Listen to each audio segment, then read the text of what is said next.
over our warm-up for February 11th.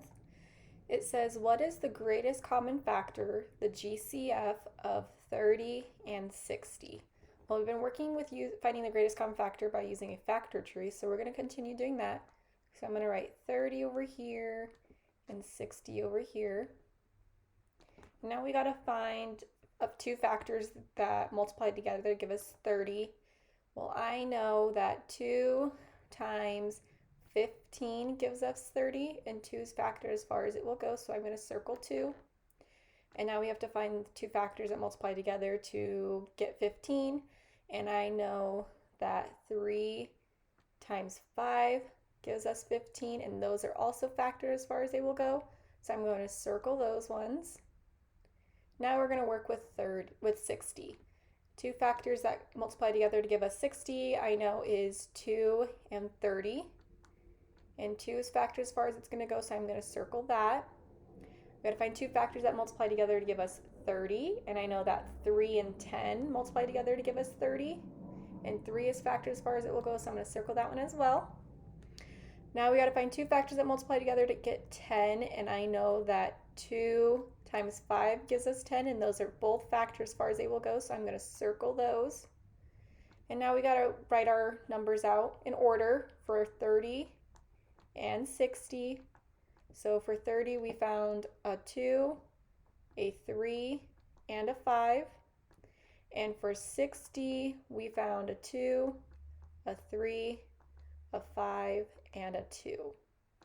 So looking at our factors that we have listed out, we need to find which numbers in both 30 and 60 are alike. Well, they both have a 2, they both have a 3, they both have a 5, and the last one, 60, has an additional 2, but 30 does not, so we do not need to worry about our last 2. Now looking at this information, we can multiply 2 times 3 times 5 together. We multiply 2 times 3 together, we get 6. Times 5, we get 30. So our greatest common factor of 30 and 60 is 30.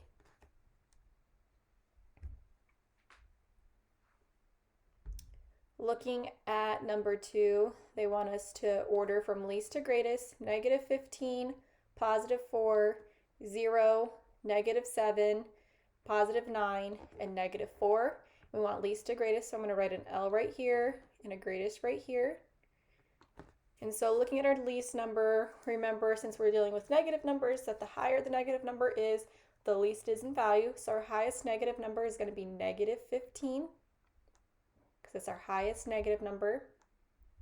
We still have two other negative numbers, which is -7 and -4.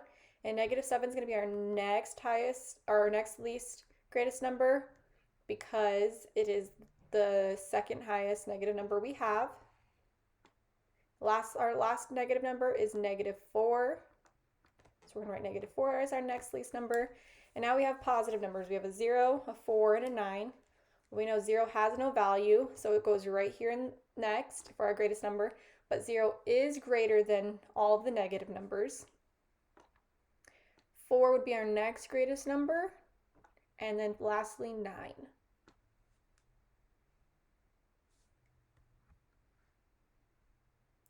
Looking at number 3 is to simplify the expression. 23 plus 10w minus 8 minus 9w. So they want us to simplify. So in order to do that, we must find like terms. So looking at 23, I know that 23 is a like term to -8. And we also have two other like terms, which are positive 10w and negative 9w. So we need to combine our like terms now. So we need to do 23 minus 8 and 10w minus 9w.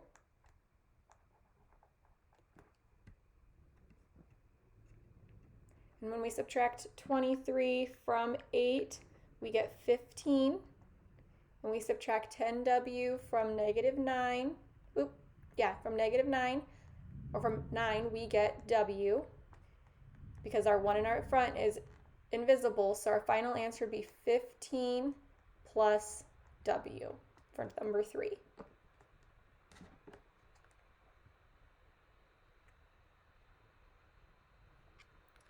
Looking at number 4, it says express the ratio in 3 different ways. They want to know green to all. Amanda's playing Twister with Tim. On the Twister mat, there were 3 blue dots, 2 orange dots, 5 purple dots, and 1 green dot. Well, we want to know green to all. Well, we know that there is 1 green. That told us right there. In order to find the all, we need to add all of our numbers up. So 3 plus 2 plus 5 plus 1. So 3 plus 2 equals 5, plus 5 equals 10, plus 1 equals 11. So there was 1 green dot and 11 in all, so we can write it as a fraction, 1 over 11, or 1 to 11, or 1 colon 11. All 3 work for our ratios.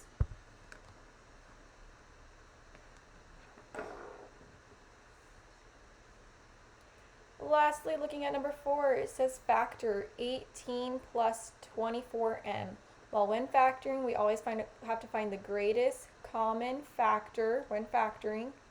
And for 18 and 24, we're going to use our factor tree to solve that. So if we have 18, 24, 2 common factors that go into 18 I know are 2 and 9. 2 is factor as far as it will go.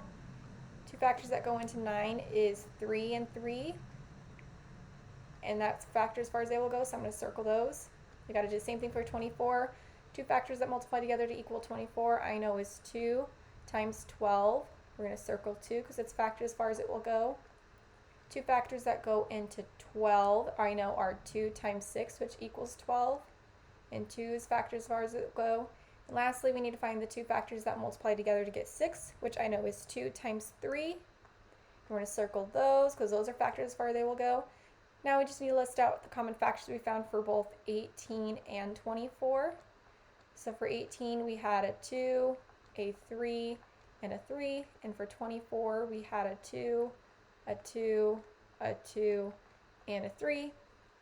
So we're going to highlight which ones they have in common. Well, they both have a 2 in common, and they both have a 3 in common. So with that information, we need to multiply 2 times 3, which gives us our greatest common factor for 18 and 24 is 6. So now that we know that the greatest common factor is 6, we need to find what multiplies by 6 to give us 18. Well, we know 6 times 3 gives us 18. Our middle operation was adding, so we got to continue with adding. And our greatest common factor was 6. And 6 times 24, or 6 times what gives us 24? And I know that 6 times 4 gives us 24m. And now we have to take our greatest common factor, and we always stick it on the outside of our parentheses.